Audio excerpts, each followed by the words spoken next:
Hello everyone, let's start today's portion. Fourth example from practice set 3.2 on page number 32. Now here what is given in the figure, in triangle LMN and triangle PNM. Triangle LMN, that means this triangle, and triangle PNM. LM congruent to equal to PN. LM equal to PN. That means measure of these two segments is equal. Then LN is equal to PN. That means two things are given. You have to find out the third one. म्हणजे कोणतेही दोन triangle congruent आहे हे prove करायसाठी आपल्याला तीन गोष्टी आवश्यक असतात. आता इथे या डायग्राम मध्ये फक्त दोनच गोष्टी दिलेल्या आहेत. अशा वेळी आपल्याला शोधावे लागतील की तिसरी कोणती गोष्ट असते. आणि तिसरी गोष्ट कोणती असते हे मी कालच्या व्हिडिओमध्ये तुम्हाला सांगितलं आहे की एक तर कॉमन अँगल असेल, कॉमन साइड असेल किंवा अपोजिट अँगल असेल. Because common sides are congruent, common side related to both the triangles, common angle related to both the triangle, and vertically opposite angles are always congruent. These things we are going to find out in the given, म्हणजे that means third side you have to find out in the given diagram. Now in this triangle, if it is confusing to find out the third side, let's separate given those triangles. हे दोन्ही triangles separate करायचे. आता separate करताना बघा छोटीशीच करायची. पहिला triangle LMN, LMN जसा दिलेला आहे तसा. दुसरा ट्रायंगल बघा असा दिलेला आहे, हा वाला triangle PNM, PNM. This segment is congruent to this. This one is congruent to this. Now here common, what is common? MN is common to MN. That means common to MN is congruent to MN. MN is common to both the triangles. That means this side is common. He side याला congruent आहे. आता बघा side side side म्हणजे कोणती taste झाली? SSS. आता त्यांनी काय म्हटलेलं? Write the test which assures the congruence of two triangles, write their remaining congruent parts. आता एकदा आपलं डिसाईड झालं, पहिल्यांदा इथे डिसाईड करायचं असतं की कोणते दोन ट्रायंगल कोणत्या टेस्टनी कॉन्ग्रंट आहे. तर इथे डायरेक्ट लिहू आपण आन्सर. आता 1-1 करस्पॉन्डन्स बरोबर जुडवायचा असतो. LM कॉन्ग्रंट कोणाला आहे? PN. ट्रायंगल लिहिताना बघा मी समजा LMN असा लिहिला, अँड कॉन्ग्रंट टू ट्रायंगल, कारण हे डायरेक्ट लिहायचं आहे, आपल्याला प्रूव्ह नाही करायचं आहे, डायरेक्ट लिहायचं आहे. आता बघा LM PN असं लिहायचं आणि राहिला कोण मग? PNN. 1-1 करस्पॉन्डन्स बरोबर जुळला पाहिजे. तुम्ही जर इथे triangle LMN is congruent to triangle MNP असा लिहिला तर ते तिथेच तुमचा अर्धा मार्क किंवा 2 मार्काचं एक्झाम्पल असेल तर 1 मार्क कटून जातो. एवढं लक्षात घ्यायचं. म्हणजे हा वर्टेक्स याच्याशी 1-1 करस्पॉन्डन्स आहे, याच्याशी 1-1 करस्पॉन्डन्स आहे, एवढं लक्षात घ्यायचं. म्हणजे हा वाला हा पूर्ण याच्याशी 1-1 करस्पॉन्डन्स आहे. हा जो आहे हा याच्याशी 1-1 करस्पॉन्डन्स आहे. इथे बघा हा याच्याशी, हा याच्याशी आणि हा याच्याशी. तर असा 1-1 करस्पॉन्डन्स तिथे जुळला तरच तुम्हाला तुमचा आन्सर करेक्ट राहतं. These two triangles are congruent by SSS test. Remaining congruent parts. Remaining congruent parts. Number 1. आता बघा कोणत्या गोष्टी आपण इथे कन्सिडर केलेल्या आहेत? तीनही साइड म्हणजे तीनही अँगल राहिलेले आहेत. What is the name of this angle? Angle MLN. Angle MLN. आता हे इथून जर हे बरोबर लिहिलं तर इथूनच लिहिता येते. MLN क्रम बघा, M ला आधी येतं, मग L ला घेतला, मग N ला घेतला. इज कॉन्ग्रंट टू याच्यावरच लिहिता येतं. NPN चेक करून घ्या. MLN NPM. M. Second one, याचं नाव LMN, angle LMN is congruent to angle PNM. तिसरा अँगल झाला, कारण तीनही साइड आधीच कव्हर झालेले आहेत, आता फक्त 3 अँगल्स राहिलेले आहेत. Angle LNM is congruent to angle PMN. या पद्धतीने हे एक्झाम्पल तुम्हाला इथे सोडवायचं आहे. After that let's take fifth one. Page number 32. Diagram is given.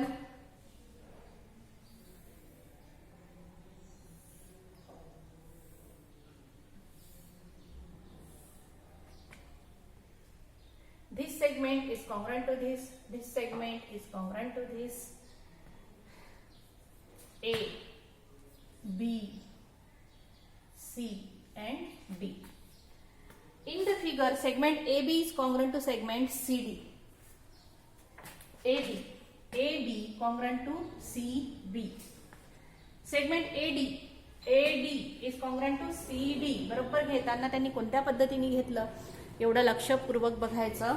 म्हणजे त्यांनी AD घेतल्यानंतर DC नाही घेतलेला आहे. AD कॉन्ग्रंट टू DC आहे, परंतु त्यांनी बरोबर A हा कोणाशी करस्पॉन्डिंग आहे, याच्याशी. D हा D शीच आहे, म्हणून त्यांनी A पासून सुरुवात केली, D पर्यंत AD घेतला, तिथून CD घेतला. Then prove that. To prove, आता प्रूफ चे एक्झाम्पल कसे सोडवायचे. 2 ट्रायंगल कॉन्ग्रंट आहेत हे प्रूव्ह करायचं आहे. अतिशय सोपी असा हा पोर्शन आहे आणि हाच पोर्शन 10व्या वर्गामध्ये जॉमेट्रीमध्ये अक्षरशः पुष्कळ ठिकाणी तुम्हाला तो रिपीट होतो. त्याच्यामुळे इथे जर तुमची चांगली प्रॅक्टिस झाली तर 10वा वर्ग तुम्हाला मग इझी जातो. Prove that triangle ABD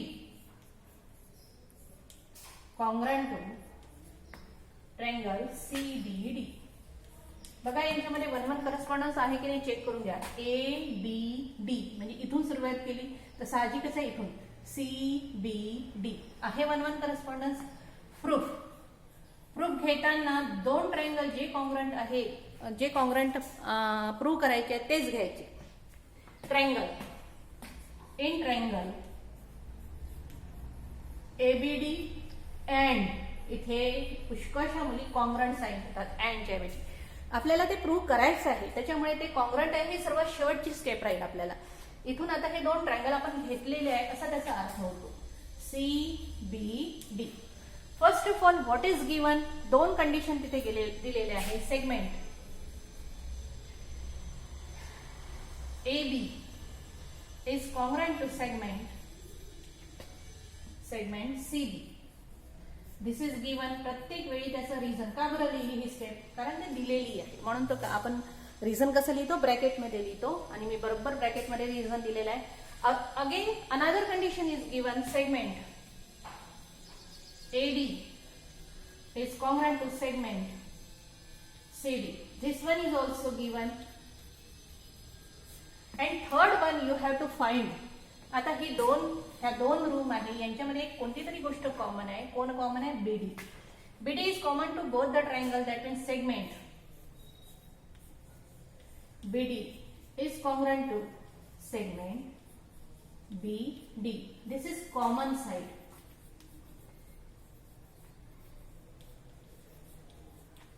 And therefore triangle, आता 3 गोष्टी आल्या, साइड साइड साइड, म्हणजे टेस्ट कोणती झाली? SSS. Triangle ABD is congruent to triangle CBD by SSS test. Hence proved. तर अशा पद्धतीने हे एक्झाम्पल आपल्याला सोडवायचं असतं. त्यांनी असं म्हटलेलं नाही आहे इथे कुठेही की write the remaining congruent parts, असं नाही म्हटलेलं आहे. त्याच्यामुळे आपण हा पोर्शन तिथेच सोडणार आहोत. प्रूव्ह झालेला आहे. Let's take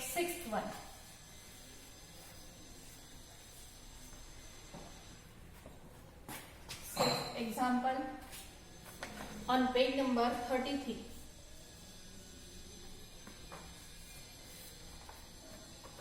Here diagram is like this.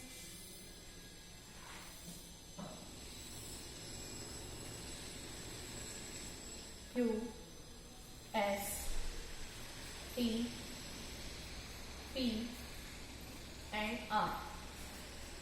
Say angle P is congruent to angle R. This angle is congruent to angle R. Common sign ने दाखवून द्यायचे. Segment PQ. Segment PQ. This segment is congruent to segment RQ. दाखवली आहे. Diagram मध्ये दाखवली नाही, इथे आपण अशी दाखवून द्यायची. Segment. Two conditions are given. Third one you have to find out. तिसरी गोष्ट आपल्याला इथे शोधायची आहे. एकतर कॉमन साइड असेल, कॉमन अँगल असेल किंवा अपोजिट व्हर्टिकली अपोजिट अँगल असेल. आता व्हर्टिकली अपोजिट अँगल इथे आहेत, परंतु ते आपल्याला घेता नाही येणार, कारण आपण ट्रायंगल कोणते घेतो हे लक्षात घ्यावं लागतं. आता बघा ही डायग्राम थोडीशी कठीण वाटते, मग अशा वेळी तिला सेपरेट करून टाकायची. ती जशी दिलेली आहे तशी सेपरेट करायची. ही डायग्राम अशी आहे. हा वाला triangle Q, this triangle, this one is P and this one is T. This congruent, this one is congruent. Now another triangle here. आता हा दुसरा कसा दिलेला आहे बघा, हा असा. Here T नाही, हा T नाही, हा S. This one is Q and this one is R. This angle is congruent to this. This segment is congruent to this. आता बघा याच्यामध्ये कॉमन कोण आहे. हा एक ट्रायंगल आहे आणि हा दुसरा ट्रायंगल आहे. याच्यामध्ये अँगल बघा हा Q आणि Q कॉमन आहे, म्हणजे इथे कॉमन अँगल असेल. मग आता समजा this angle is congruent to this. आता बघा इथे टेस्ट कोणती लागेल, A अँगल साइड अँगल, ही टेस्ट लागेल. तर अशा वेळी जेव्हा तुम्ही त्याला सेपरेट करता तेव्हा ते गणित खूप सोपं होऊन जातं. To prove,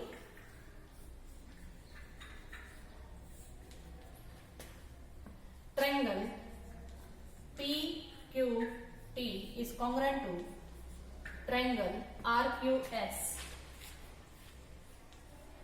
proof. जे दोन ट्रायंगल तुम्हाला कॉन्ग्रंट आहे हे प्रूव्ह करायचे आहे, ते दोन ट्रायंगल घ्या. PQT triangle in triangle PQT and triangle PQT. P पासून सुरुवात केली PQT, इथे R पासून RQS आहे बरोबर. Triangle RQS. First of all, the given thing you have to write, angle P is congruent to angle R. This one is given.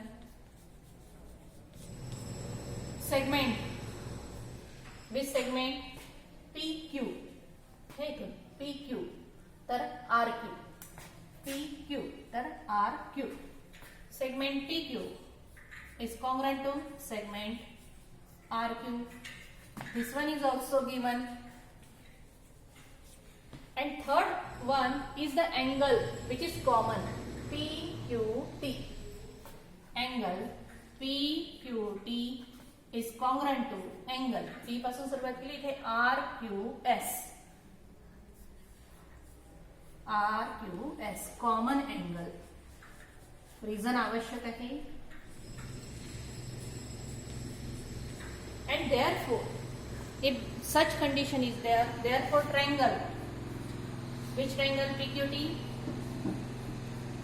is congruent to triangle RQS. RQS by test ASA. ASA test. तर या पद्धतीने तुम्हाला हे example सोडवायचे आहे. Solved example कोणते आहे ते मी इथे सांगते. जे एक्झाम्पल इथे सॉल्ड एक्झाम्पल दिलेलेच नाही आहे, त्याच्यामुळे तुम्हाला इथे सॉल्ड सोडवायचेच नाही. इथे आपण